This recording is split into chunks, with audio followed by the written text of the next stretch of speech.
So I'm here in Dover-Foxcroft with my dad, Michelangelo, Mick the Ieso, and it's really good to be here. I haven't been here for almost 10 years, and thanks for having me back to the old cabin, Dad. Hey, you're welcome. Been too long. Missed you. Yeah, so you've been living in Maine for quite a while. You grew up in around Worcester, Massachusetts, and then you moved up to Maine when we were little kids, little babies. Yeah. And what drew you up to the Maine woods? Well, my lifelong dream, I'm always living in the woods, living in a log cabin that I built myself, and with the animals and the beautiful fresh air and life and just the freedom of. Where do you think that dream came from in you when you were younger? What brought you out in you and made you want to come up here to this wonderful wilderness?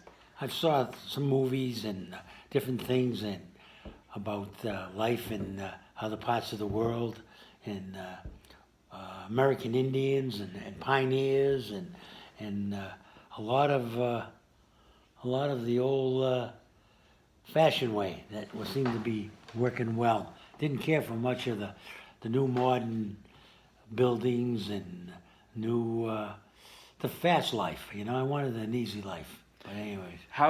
So when you moved up here, you moved to Blanchard, which is a much smaller little, not even a town. It's like an unorganized territory. And then Dover is kind of the big town, even though it's only a couple thousand people.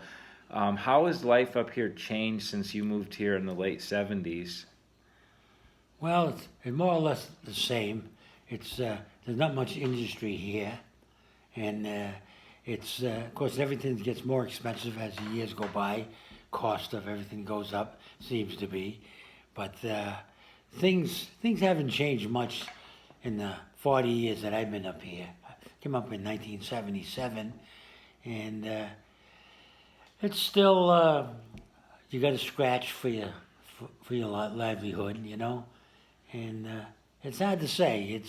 It's a more independent life where you only rely on yourself. Like I say, there's not much industry. Sometimes it's not an 8 to 5 job. It's you make what do, you know.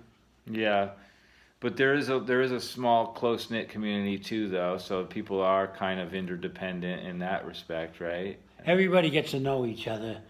You know each other's car.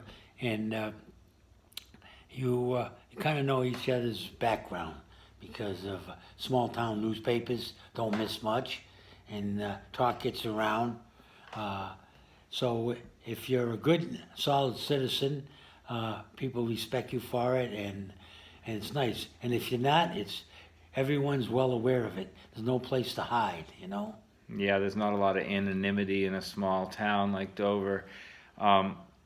So we're going to go out tonight and see a live performance. Is that right? Yes, we're going to see what was it called? I think it's something about Maury there.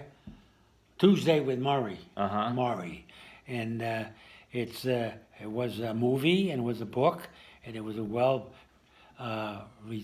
respected book and movie, and it'll be enjoyable to see how the play put on by locals, you know, and that's held at the Greenville High School in Greenville, Maine, and right on Moosehead Lake. There. Right on Moosehead Lake, right, and it's about 30 miles from here. So, and it's a rainy day, and it'd be great. You can't do much outdoors and everything, and this was a beautiful outlet to go and see this. And especially with my son. That's Angelo. right. And Dad took me around town today. We went to check out some old spots, got to see how things had changed a little bit. And it took me to a farm, Stutzman's farm, where we got to have some lunch and have some fresh farm-to-table food. Oh, it was great. We had a good time. So it's been real fun. I'm looking forward to seeing what other adventures we have this week. Who knows what's around the bend?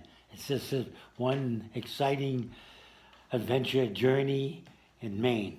And I don't want to spoil it all by telling you what I have up my sleeve, but boy, we're going to have quite a lot of fun. All right. Love you too, Dad. We'll check back in later. All right, bye.